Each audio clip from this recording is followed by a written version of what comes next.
किस्सा 1982 का है। कांग्रेस के जगन्नाथ मिश्र बिहार के मुख्यमंत्री थे। लोग अक्सर सवाल उठाते, अगर बड़े भैया ललित नारायण मिश्र की बम धमाके में मौत न होती तो क्या छोटे भाई कभी सीएम बनते। तभी अफवाह फैली कि सत्ता में रहने के लिए जगन्नाथ ने एक तांत्रिक अनुष्ठान करवाया है। 108 बकरों की बलि दी गई है और इनके खून से जगन्नाथ को नहलाया गया है। पत्रकारों ने जब इस पर सवाल किया तो वो चिल्लाते हुए बोले, फरेब है, ये सब बातें फरेब हैं। बिहार की इलेक्शन सीरीज मुख्यमंत्री में आज कहानी बिहार के आखिरी कांग्रेसी सीएम जगन्नाथ मिश्र की, जो बाबरी मस्जिद के ढहने पर खूब रोए और जिन्हें लोग मौलाना मिश्र कहा करते थे।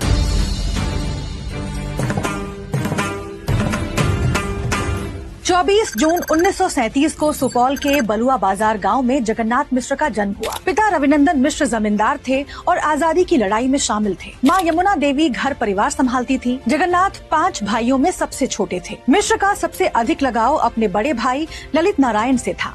जगन्नाथ अपनी ऑटोबायोग्राफी बिहार बढ़कर रहेगा में लिखते हैं, मैंने शुरुआती पढ़ाई बलुआ बाजार से ही की। जब 9वीं कक्षा में था तो पिताश्री का देहांत हो गया। उनके बाद बड़े भाई ललित नारायण ने मेरी जिम्मेदारी संभाली।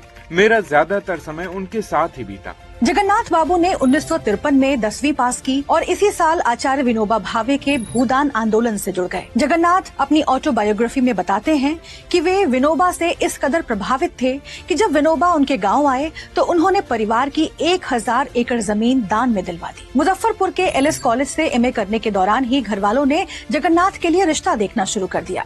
22 जून 1959 को वीना से उनकी शादी हुई, जो उसी कॉलेज में 10वीं की पढ़ाई कर रही थी। जगन्नाथ बाबू ने नीति का कहरा बड़े भाई ललित नारायण से ही सीखा। ललित कांग्रेस के कद्दावर नेता और केंद्र सरकार में मंत्री थे। 1970 में जगन्नाथ ने भी कांग्रेस ज्वाइन कर ली। मार्च 1972 के बिहार चुनाव में बड़े भाई की लामबंदी पर उन्हें झंझारपुर सीट से टिकट मिला। वे चुनाव जीतकर पहले केदार पांडे फिर अब्दुल गफूर की सरकार में मंत्री रहे। जगन्नाथ को अपने बड़े भाई की मजबूत राजनीतिक पकड़ का हमेशा लाभ मिला, लेकिन 2 जनवरी 1975 की घटना ने सब कुछ बदल कर रख दिया। केंद्रीय रेल मंत्री ललित नारायण मिश्र का समस्तीपुर जंक्शन पर हुए बम ब्लास्ट में निधन हो गया।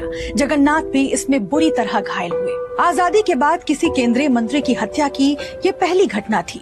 नतीजतन इसे सियासी साजिश से जोड़ा जाने लगा और कांग्रेस आलाकमान पर सवाल खड़े होने लगे। बिहार कांग्रेस में उभरती नाराजगी को दूर करने के लिए इंदिरा ने एक दांव चला और अब्दुल गफूर की जगह जगन्नाथ मिश्र को सीएम बनाने का फैसला किया। इस तरह बड़े भाई की हत्या के 3 महीने बाद 11 अप्रैल 1975 को जगन्नाथ मिश्र ने बिहार के 14वें मुख्यमंत्री की शपथ ली। सीनियर जर्नलिस्ट संतोष सिंह अपनी किताब रूल्ड और मिसरूल्ड में लिखते हैं, 38 साल के जगन्नाथ मिश्र मंत्री पद तो संभाल